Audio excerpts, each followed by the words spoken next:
En los años 70, Montreal era mitad británica, mitad francesa. Una ciudad entre el viejo y el nuevo mundo, y una entrada para el crimen organizado. Aquí tenían todo lo que querían: drogas, mujeres. Cuando la mafia empezó a vender cocaína en Montreal, la demanda se disparó. Como no tenían secuaces suficientes, la mafia reclutó a las bandas de moteros para que vendieran su mercancía. Puse dinamita y le dije que tenía 12 horas para pagar, porque el siguiente cartucho se lo metería por el culo. Pero esa alianza saltó por los aires. Moteros contra moteros. Por 20, 25 o 30 mil dólares podían matar a alguien. La sangrienta guerra que estalló entre ellos hizo que la ciudad se uniera para derrotar tanto a la mafia como a los moteros.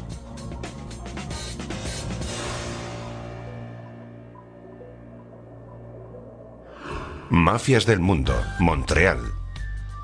Montreal, 1970. Con una población de 1.100.000 habitantes, era en ese momento la ciudad más grande de Canadá. También era la base de operaciones del crimen organizado, la mafia, principalmente localizada en Little Italy. Little Italy está al noroeste de la parte vieja de Montreal. El distrito es famoso por sus mercadillos callejeros y sus múltiples restaurantes y locales. Desde aquí es desde donde el jefe de la mafia, Paolo Violi, dirige a sus hombres. El ex detective de la policía de Montreal, Mario Latravers, llegó a conocerle muy bien. Paolo Violi se rodeaba de un pequeño grupo y les contaba trolas constantemente sobre todo tipo de cosas que había hecho. Cosas que no eran ciertas. Violi trabajaba para el padrino de Montreal, Vic Cotroni, un personaje muy diferente. Vic Cotroni era un hombre de pocas palabras, pero tenía mano de acero. Juntos, los dos hombres ejercían la extorsión de los bares, teatros y clubes nocturnos de Montreal. Si eras dueño de un club, venían y te decían: mira, si no quieres problemas, nosotros nos aseguraremos de que no los tengas.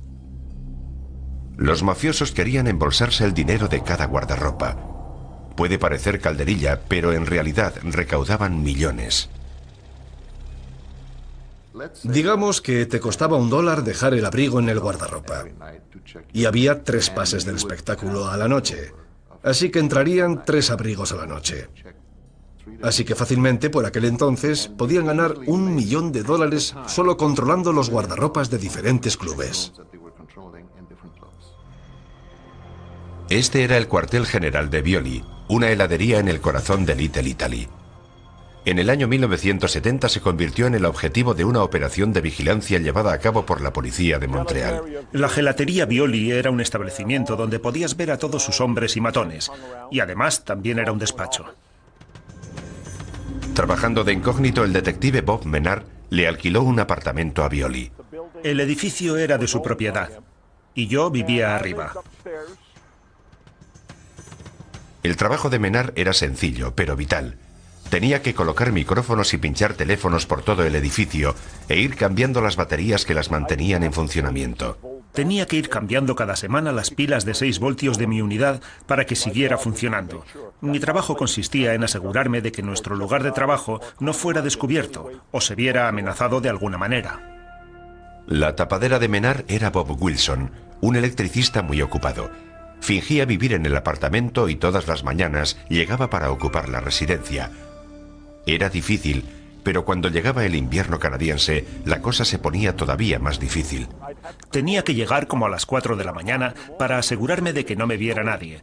Si había nevado, tenía que esperar hasta que se enfriase el motor y luego tirar nieve encima del coche y subir corriendo y esperar y luego volver a bajar cuando él abría y empezar a quitar la nieve como el resto de la gente. Tras el invierno llegaba la primavera. Las estaciones pasaban. Menard seguía fingiendo.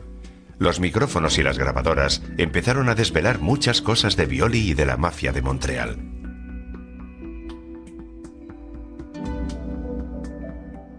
Nos proporcionó mucha información acerca del funcionamiento interno de la mafia y de los crímenes que estaban cometiendo en la zona de Montreal. En diciembre de 1972, a los 2 años de empezar la operación, se dio un gran paso hacia adelante.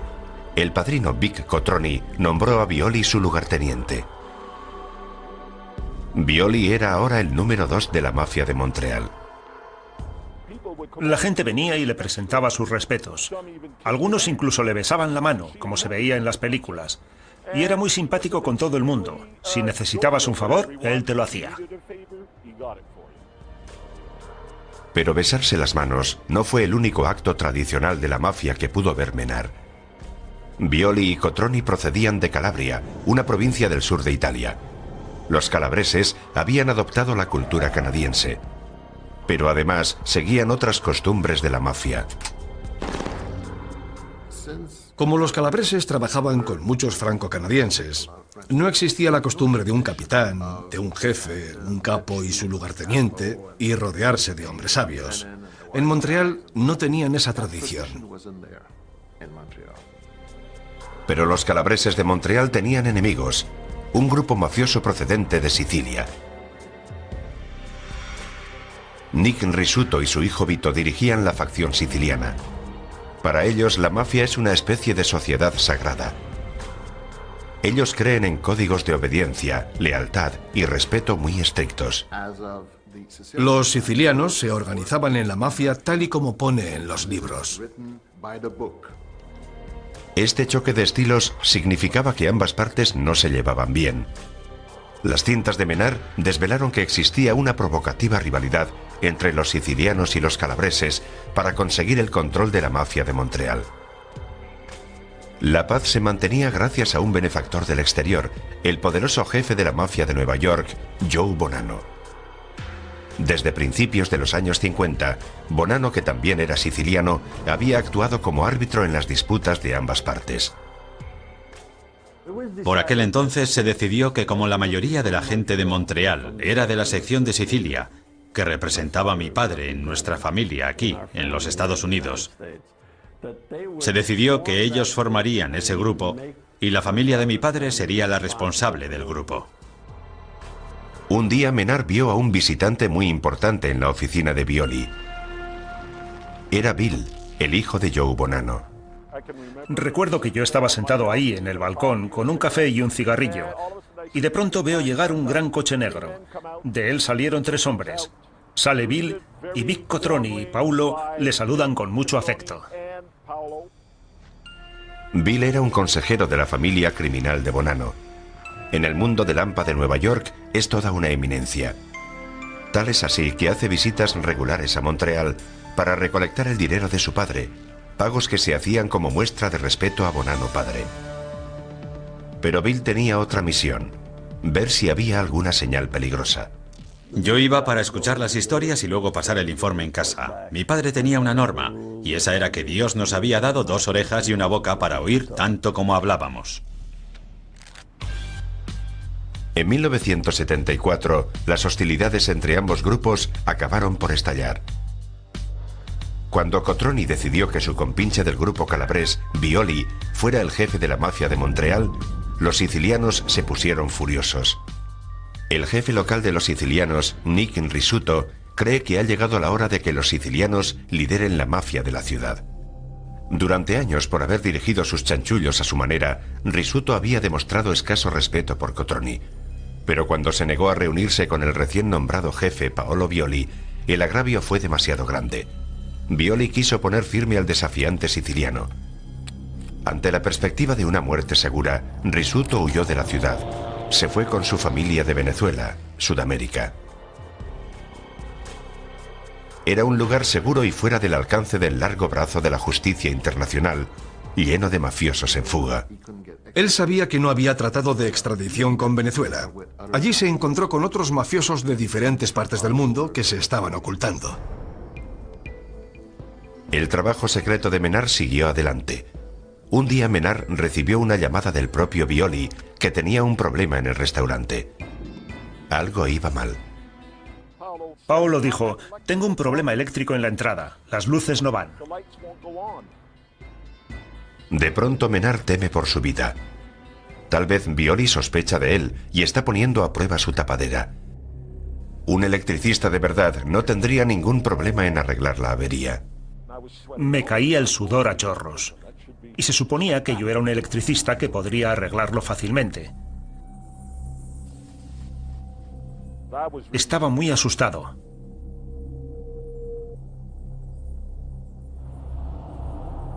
Y de pronto, una luz se me encendió en la cabeza. Comprueba las bombillas. Por suerte, era una bombilla fundida. Si fue una prueba, Menard la superó. Su tapadera siguió adelante otros 6 años agotadores. Es una de las operaciones de vigilancia más largas de las que se tiene constancia. En el año 1976, el incombustible heroísmo de Menard dio sus frutos.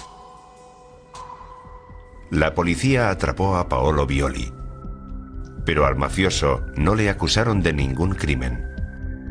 Lo que tenía que hacer era explicar el contenido de las grabaciones incriminatorias ante una investigación pública, la Comisión contra el Crimen de Quebec. En una audiencia televisada, el jurado interrogó a Violi.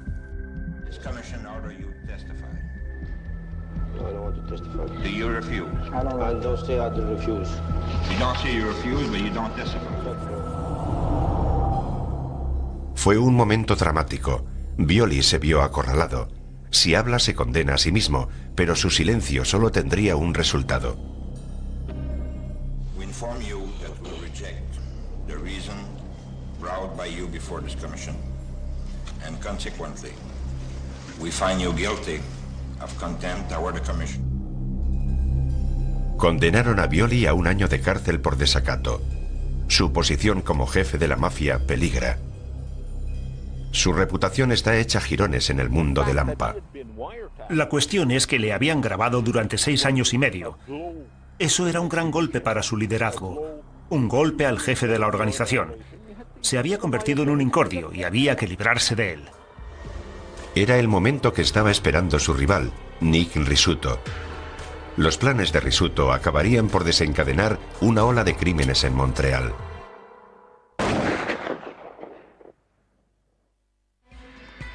En 1976, el jefe de la mafia de Montreal, Paolo Violi, está en la cárcel por desacato al tribunal. Una operación de vigilancia por parte de la policía ha entrado en su círculo más íntimo. El gángster cae en desgracia. El archirrival de Violi, el siciliano Nick Risuto, rápidamente explota la situación. Al regresar de su exilio en Venezuela, Risuto debate con sus colegas mafiosos que Violi debe desaparecer. Al haber sido pillado en las grabaciones de la policía, ha roto el código de silencio de la mafia, la omertá. ¿Pero es suficiente como para matarle? Ninguno de nosotros veía nada malo en castigar a alguien que había violado las normas que un día juró mantener. El único problema es que había que saber de verdad que las había violado, y era mejor que la persona que diera la orden de eliminar a esa otra tuviera las pruebas. Matar al jefe es un gran paso, un paso que puede dar lugar a represalias. El grueso de los mafiosos no estaba muy seguro. Risuto hizo un llamamiento a la familia Bonanno de Nueva York para que apoyara el golpe a Violi. Los sicilianos fueron a Nueva York y los de Nueva York vinieron, investigaron y supongo que dieron su aprobación. En noviembre de 1977, Violi fue liberado de la cárcel y fracasa una reunión de paz con Risuto.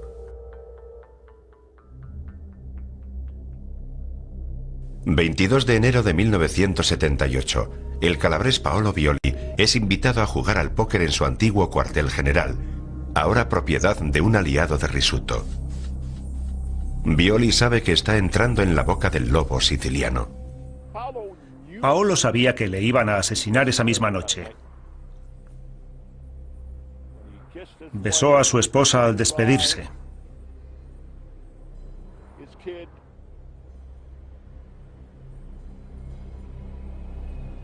Su hijo condujo el Cadillac blanco. Lo aparcó ahí. Entró, se sentó en la parte de atrás y unos minutos después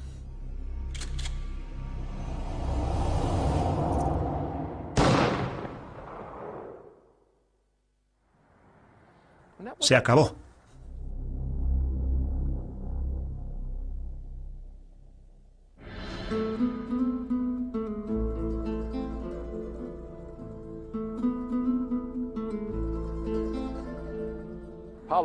Paolo tuvo el funeral más grande que se había visto en Montreal.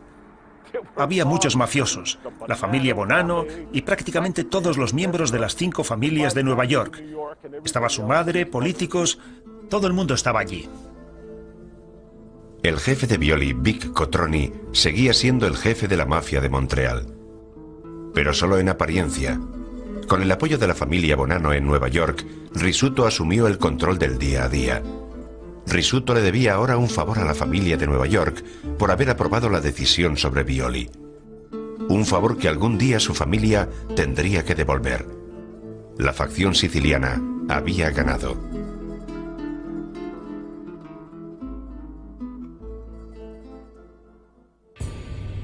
Nick Rizzuto tenía grandes planes para Montreal. A través de sus contactos en Sudamérica, va a intentar introducir la droga de moda en la ciudad, la cocaína. A finales de los años 70, la cocaína se convirtió rápidamente en la droga más popular de la clase media de los Estados Unidos. A la gente no le daba miedo la cocaína. Como la cocaína era fácil de consumir, se esnifaba. La gente empezó a tomarla. Había muchos consumidores de fin de semana, y así fue como empezaron. Montreal no era una ciudad desconocida para el contrabando. En la década de los 60, el puerto de la ciudad se convirtió en la zona cero de una gran operación de contrabando de la mafia. La mercancía era heroína procedente de Francia. Una vez que llegaba a Montreal, la heroína se transportaba secretamente en barcos a lo largo del río Saint-Laurent, hasta la frontera de los Estados Unidos, que solo estaba a 64 kilómetros. Esta operación se llamó la Conexión Francesa. Proveyó de heroína a la mafia de Nueva York durante 18 años. Pero la mayor parte de la cocaína se fue hacia el sur. La mafia de Montreal no participó mucho en esto. Los planes de Rizzuto para la cocaína eran mucho más ambiciosos. Quería tener el control tanto de la importación como de la distribución. No quería compartir los beneficios con otras familias de la mafia. Pero la demanda de cocaína empezó a subir. Todo el mundo, desde las estrellas del rock a los dentistas de barrio, estaban enganchados al polvo blanco. La mafia de Montreal por sí sola no tenía los medios necesarios para satisfacer la demanda. Además, vender droga en los bares no era su estilo. Los italianos querían salirse de eso. Vender droga con sus trajes de $3.000 en un callejón. Eso era caer muy bajo. Rizzuto necesitaba una red de vendedores locales que se conociera las calles. Así que tomó una decisión fatídica. Recurre a un grupo que no pertenecía a la mafia para que le ayude en la distribución. Bandas de moteros.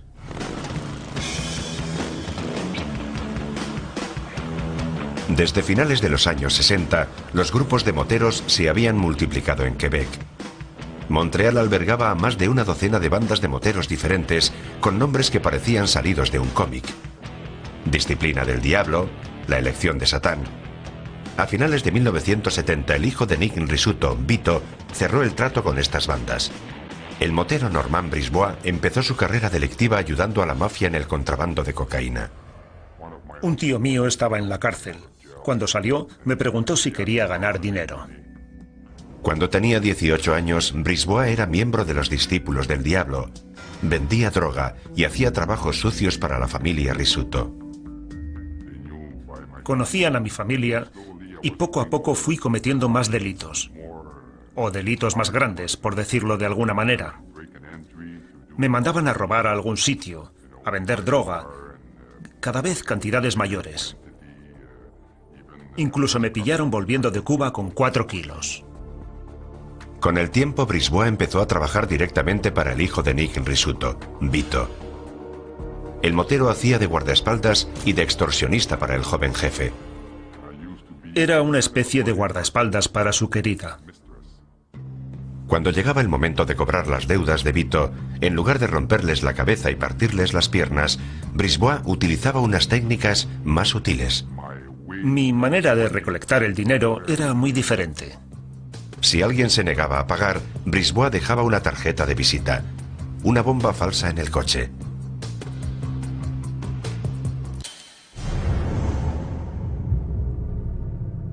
El mensaje era claro: o pagas o la próxima bomba será de verdad.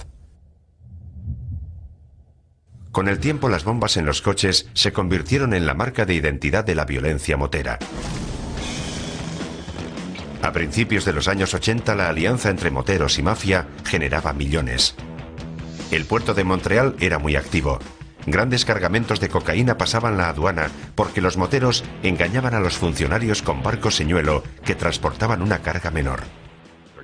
Un tipo llamaba a la policía y les decía que iba a entrar un barco con 45 kilos de cocaína.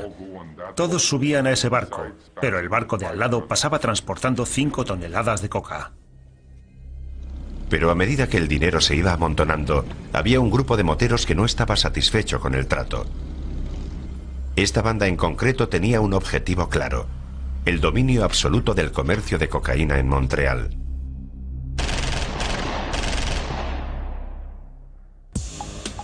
Montreal, Canadá.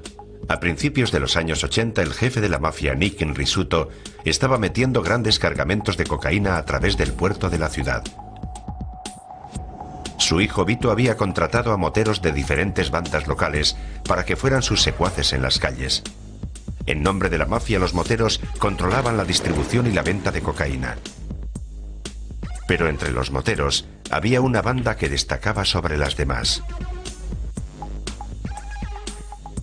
Los Ángeles del Infierno se creó después de la Segunda Guerra Mundial, en California. Pero en Montreal eran nuevos. Su organización y su conducta era algo que la comunidad de moteros de Montreal no había visto nunca. Mientras que las otras bandas eran muy rebeldes, los Ángeles del Infierno eran muy disciplinados. Los miembros de la banda debían seguir un camino muy definido. Normalmente la gente debía empezar desde abajo e ir escalando hacia el poder. Los Ángeles del Infierno se agrupan en células locales o pandillas. Cada una de ellas es libre de hacer sus propios tratos y defender su zona. La primera pandilla canadiense de Los Ángeles del Infierno se estableció en Montreal en 1977. Los Ángeles tenían una jerarquía muy estricta y se regían por un código de conducta muy violento. En ese aspecto tenían algo en común con el tradicionalismo de Risuto. Siendo un oficial de la Sûreté, la policía provincial de Quebec, Guy Ouellet se dio cuenta enseguida de que los moteros trabajaban siguiendo una estricta cadena de mando. En la pandilla de Los Ángeles del Infierno están los miembros, los candidatos, los acompañantes y los amigos. En la parte más alta están los miembros. Ellos tienen el poder sobre tu vida, sobre todos los que están por debajo. El club asigna a cada motero un rango. A los miembros se les llama ángeles de membresía completa. A los miembros más jóvenes se les llama candidatos. Por debajo están los acompañantes y los amigos. Conseguir un estatus de membresía completa puede llevar años. Como en la mafia, los ángeles buscan unas cualidades determinadas. Solo pueden acceder los criminales con una carrera de violencia a sus espaldas. Normalmente tienen un historial delictivo. Ellos necesitan a un buen asesino, a uno que sea bueno en operaciones de expansión o en tareas de extorsión o de acompañamiento, y entonces te reclutan. Lo que realmente diferencia a los Ángeles del Infierno de otras bandas moteras canadienses es su ambición.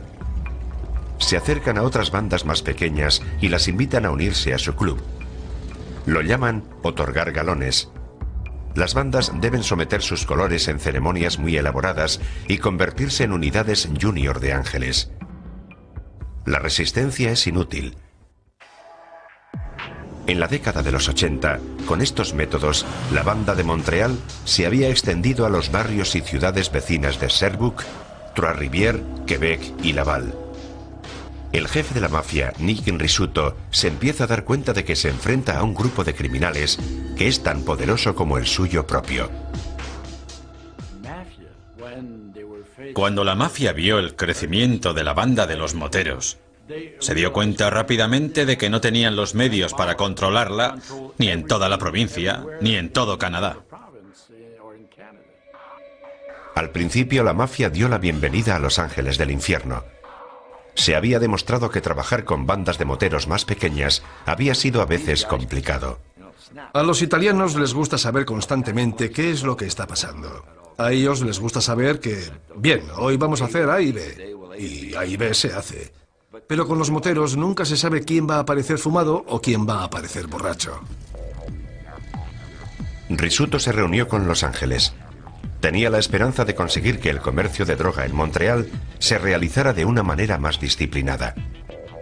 En lo que parece la secuencia de una película, los moteros y los gángsters cierran un trato. La mafia accede a que en ciertas zonas de Montreal solo se distribuya cocaína a Los Ángeles del infierno. Ambas partes descubren, tal vez para su sorpresa, que pueden hacer negocios juntos.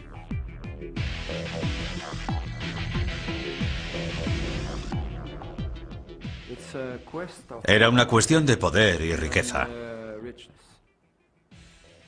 El poder y el dinero te llevan a cometer crímenes violentos. Y ese era el objetivo común de las dos organizaciones. Aún así, las relaciones entre ambas organizaciones seguían siendo tensas. Al inicio de la década de los años 90, un nuevo líder asumió el control de Los Ángeles del infierno de Montreal.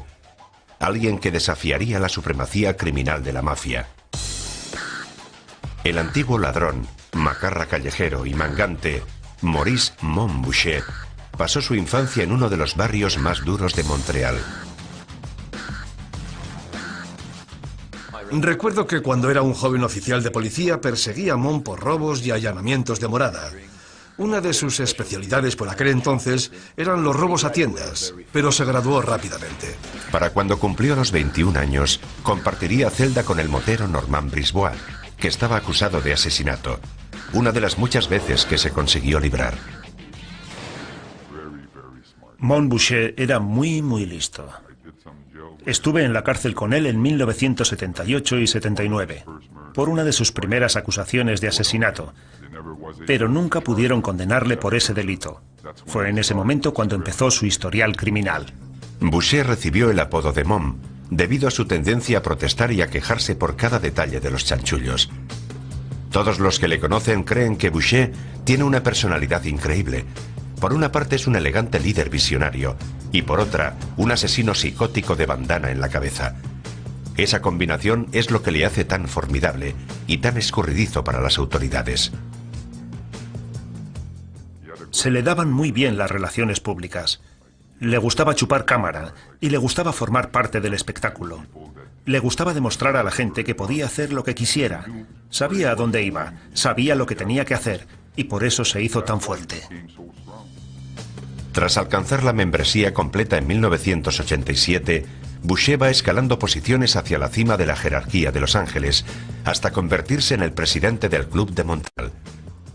Pero para él no fue suficiente. Con los miembros más duros de Los Ángeles del infierno de Quebec, Boucher forma una pandilla propia que se llamará Nómadas. Su objetivo era monopolizar toda la distribución de droga en la zona de Montreal. Se rodeó de tipos muy duros. Decidió que se iban a llamar los nómadas, y los nómadas podían ir donde quisieran y meterse en los territorios de los demás, vender drogas y hacer lo que quisieran. Y nadie podía quejarse, porque le temían.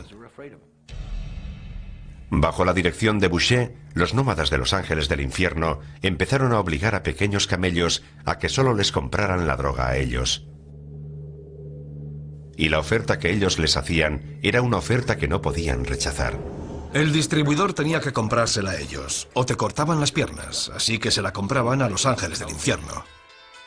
El líder de la mafia de Montreal, Vito Risuto, empezó a sospechar de las actividades de los nómadas. Si Boucher conseguía el monopolio de la distribución de la cocaína, podría establecer el precio de la cocaína o buscar en otro lado un suministrador más barato. Pero de momento los beneficios seguían entrando.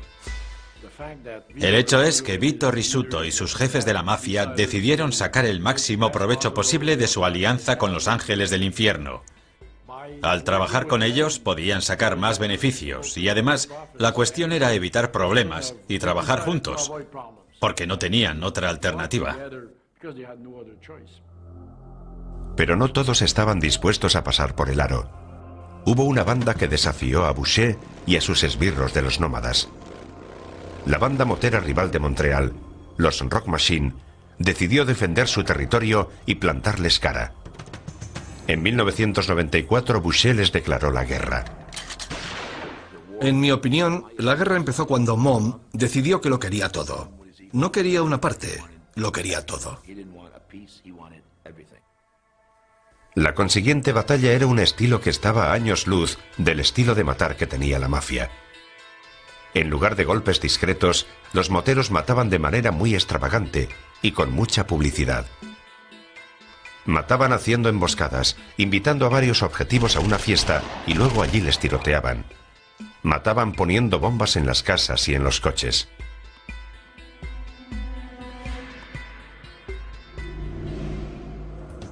Los Rock Machine les superaban en número y en armas. La banda formó una subbanda de sicarios que se llamaba el Círculo Oscuro y que se dedicaba exclusivamente a matar ángeles del infierno.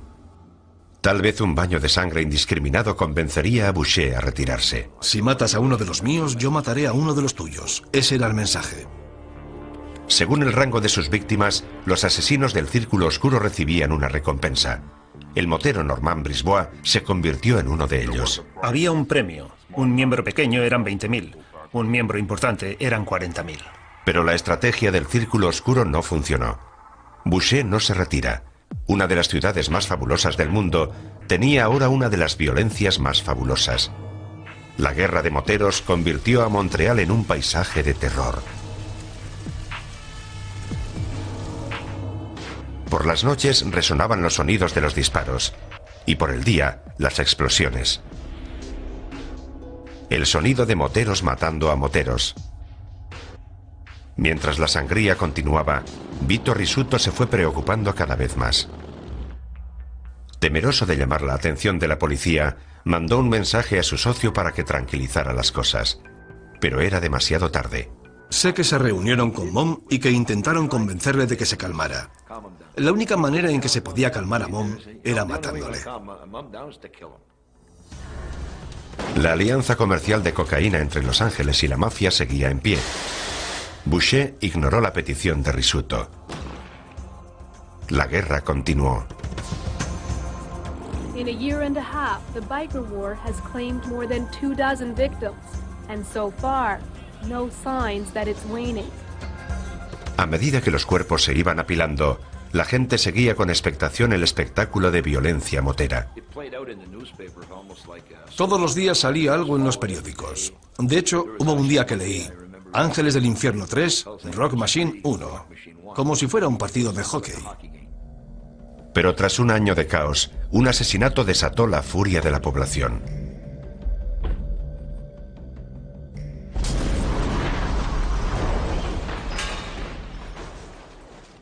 Montreal se ve envuelta en medio de una guerra entre moteros.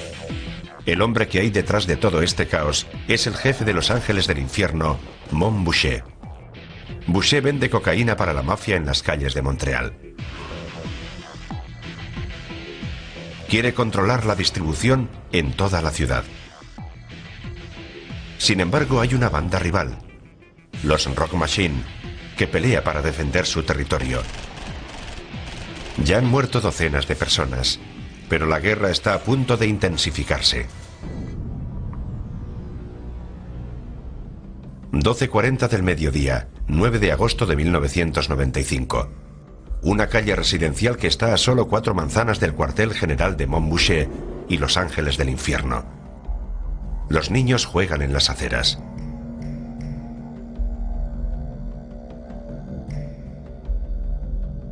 El ángel del infierno, Scott Steiner, hace detonar por control remoto una bomba. El objetivo de Steiner es un motero de bajo rango, otra víctima de la matanza de moteros de ojo por ojo, diente por diente. Pero Daniel Desrochers, de 11 años, está jugando en los alrededores.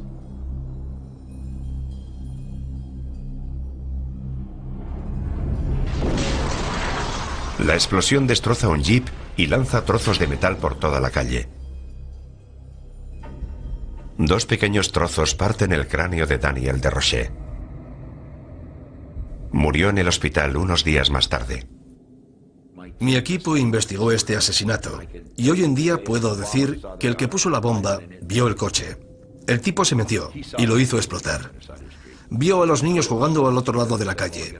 Pudo haber desistido, podría haber dicho, bueno, ya le pillaremos otro día, pero no lo hizo. Miles de personas siguieron el cortejo fúnebre de Desrochers y su funeral en el ayuntamiento. Los políticos se enfadaron, todo el mundo se enfadó, y ahí es cuando el gobierno decidió sacar toda la artillería. En respuesta al asesinato de Desrochers, el gobierno de Quebec formó el Escuadrón Wolverine, una unidad de élite antimoteros procedente de la Policía Montada de Canadá, la Sûreté, la Policía Provincial y la Policía de Montreal. Los Wolverine tienen un objetivo: disolver a los moteros y llevar al líder de los Ángeles del Infierno ante la justicia. Su comandante es André Bouchard. Escogieron a los mejores para el Escuadrón Wolverine. Y me siento muy orgulloso porque me eligieron a mí. Y eligieron también a muchos de mis hombres. Los Wolverine hicieron que la tensión subiera. Empezaron acosando a los moteros de Boucher en sus propios barrios. Gran parte de nuestro trabajo de investigación era provocar. Llamabas a la puerta de un vecino, llamabas a la puerta de uno de sus socios y de pronto el teléfono empezaba a sonar.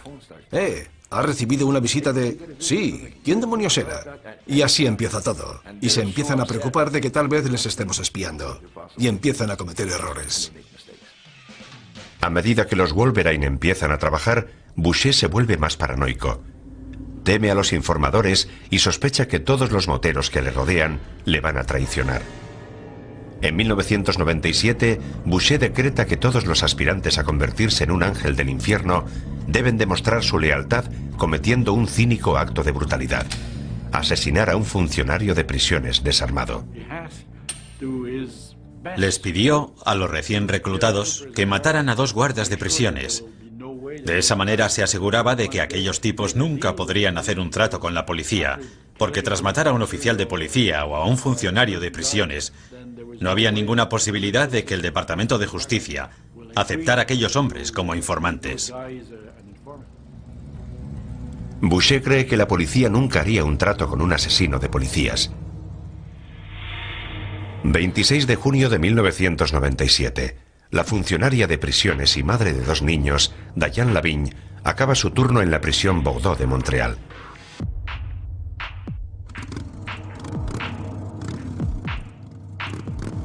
Mientras conduce hasta su casa, una potente moto se coloca junto a su monovolumen.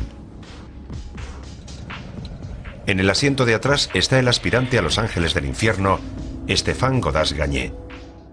Gagné dispara contra ella, alcanzando el brazo izquierdo de Lavigne y el pecho. La segunda bala parte su espina dorsal. Es fatal.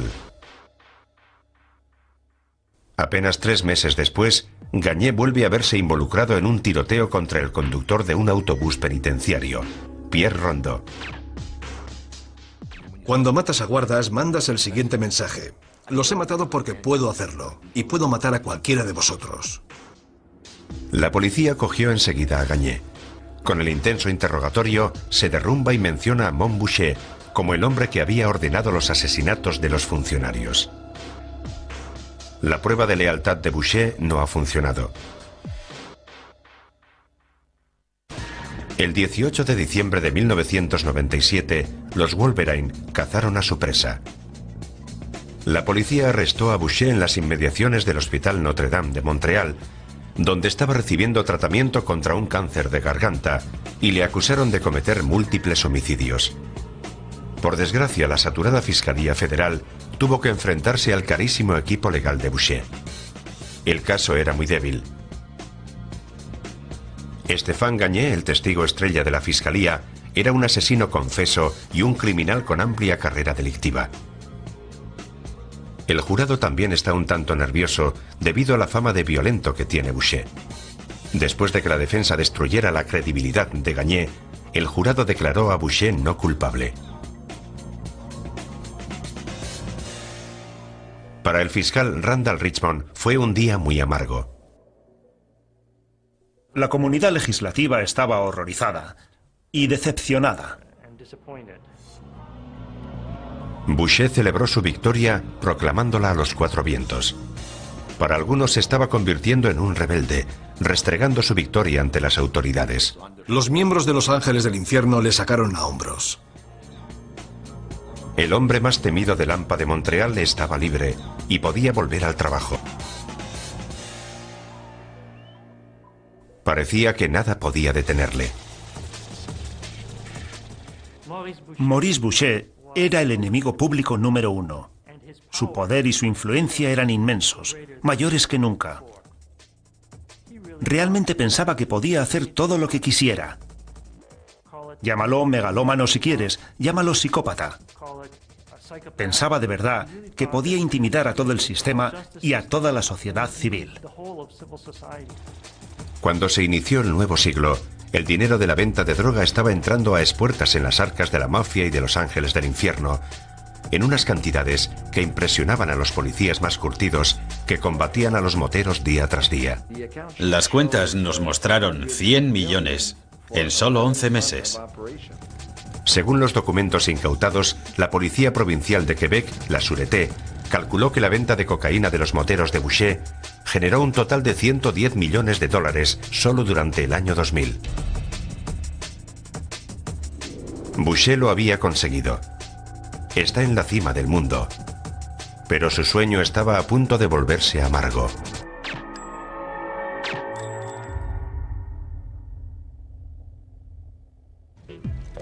A mediados de la década de los 90, el cabecilla de los Ángeles del Infierno de Montreal, Mont Boucher, no se detenía ante nada para defender su posición y mantener su poder. De hecho, había declarado la guerra a la ciudad de Montreal. Se había asociado con la mafia de Montreal.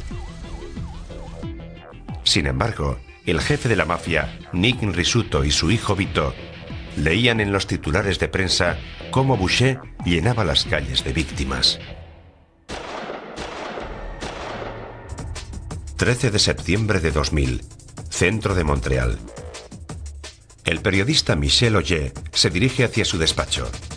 Auger es un periodista de sucesos para el periódico Le Journal de Montreal. Durante los últimos 30 años ha estado exponiendo los vínculos que existían entre los moteros y el crimen organizado. Hay una banda en concreto que le detesta. A los ángeles del infierno les enfurecían mis artículos. No les gustaba nada ser retratados como asesinos, así que me odiaban. Auger aparca en el parking de Le Journal, sin darse cuenta de que Boucher ha mandado a alguien a su encuentro.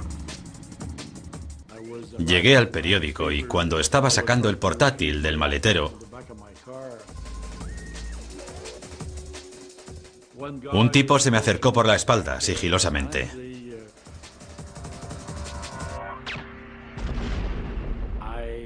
Sentí un gran golpe en el hombro y fue como si me hubieran dado un golpe con un bate de béisbol. A quemarropa, el asesino vuelve a disparar. Me dio en el hombro. Si hubiera apuntado un poco más al centro, todo se habría acabado. Me dieron por todas partes. Los asesinos siguieron disparando, impactando una y otra vez en el cuerpo de Auger. Sangraba por 6 heridas de bala diferentes, pero aún así, Auger consiguió llamar a emergencias, algo que le salvó la vida. Tuve mucha suerte y siempre le agradeceré al médico que me operó que me salvara la vida. Pero él siempre dice que solo me puso unos cuantos puntos, que fue el de arriba quien me salvó la vida. Milagrosamente Auger salva la vida, pero las últimas noticias provocan en la ciudad una nueva oleada de protestas. Para los habitantes de Montreal ya era suficiente. La guerra la había iniciado Boucher en 1994 contra los Rock Machine, y ya se había cobrado demasiadas vidas. Unas 160 personas habían sido o asesinadas o heridas, incluyendo a 20 inocentes que pasaban por allí. No me considero a mí mismo como uno de los inocentes, porque ellos querían matarme. En respuesta a las protestas de la gente, la ley tomó cartas en el asunto. En octubre de 2000, Boucher volvió a ser arrestado. Se enfrentaba a una condena por haber ordenado las muertes de los funcionarios de prisiones. Mientras se celebraba el juicio, la policía aumentó la presión. El 28 de marzo de 2001, en una serie de redadas minuciosamente planeadas, casi unos 2000 policías arrestaron a 120 moteros.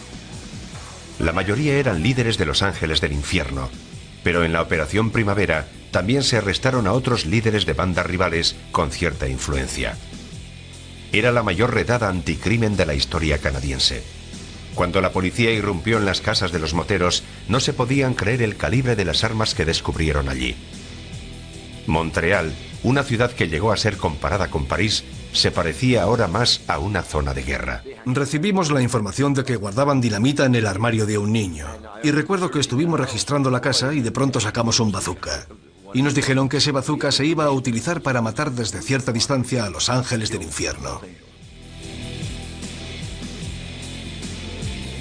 Con las nuevas pruebas que habían conseguido en los arrestos, la corona podía presentar nuevos cargos de asesinato contra Boucher. Esta vez el jurado se mantuvo firme y le condenaron. En mayo del año 2002, 15 años después de ser nombrado miembro completo de los Ángeles del Infierno, Boucher fue sentenciado a cadena perpetua.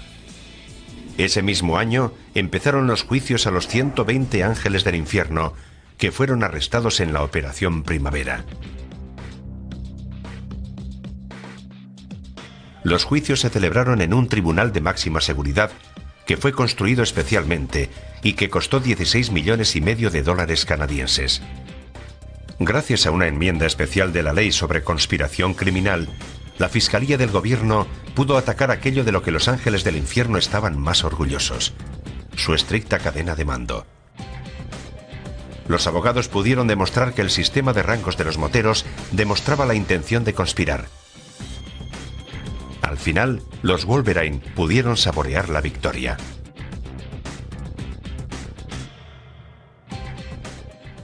Les metimos el miedo en el cuerpo. Les demostramos que nos podíamos organizar y que su organización es lo que ocasionaría su caída. Tras este gran golpe a los moteros, la policía utilizó la nueva ley sobre la conspiración para atrapar a la mafia. En enero del 2004, el jefe de la mafia, Vito Rizzuto, abrió la puerta a una vista inesperada. La policía le llevó a los tribunales. Al principio, Rizzuto confiaba en que podría librarse de cualquier cargo de los que la fiscalía le pudiera acusar. Pero los cargos no procedían de Canadá, venían de los Estados Unidos. El padrino de Nueva York, Joseph Massino, se había convertido en un soplón del gobierno. Con la ayuda de Massino, el FBI pudo presentar cargos contra Vito Rizzuto por un triple asesinato cometido en una habitación de un hotel del Bronx en 1981. Nos enteramos 20 años después de los hechos y gracias a unos testigos de Nueva York de que Vito Rizzuto estaba supuestamente involucrado como pistolero en la desaparición de 3 hombres en 1981. El presunto motivo de Rizzuto fue una pelea con unos rebeldes de la familia Bonanno sobre el control de la cocaína en Nueva York. Pero tal vez había un motivo más profundo. En 1978, el apoyo de la familia Bonanno había asegurado el control del padre de Vito, Nick, como jefe de la mafia en Montreal. Para mantener el vínculo con Nueva York, Vito les devolvió el favor deshaciéndose de una facción rebelde de la mafia Bonanno. En realidad, ese favor había vuelto para perseguirle. Con Rizzuto deportado a los Estados Unidos y Mont Boucher en la cárcel, las mayores bandas del crimen organizado de Montreal estaban sin líder. En noviembre de 2006, incluso el anciano padre de Rizzuto, Nick, es acusado de varios chantajes. Montreal padeció una guerra sangrienta que se cobró más de 150 vidas. Pero la paz podía ser igual de mortífera. Tanto la mafia como los Ángeles del Infierno siguen en activo en esta ciudad. No metieron ruido durante un tiempo. Les metimos a todos en la cárcel, pero han sido reemplazados. Cada uno de ellos, hasta el último hombre. La batalla continúa, pero la policía y las agencias antidroga disponen ahora de las armas legales y la experiencia para combatir tanto a los moteros como a los gángsters y ganarles.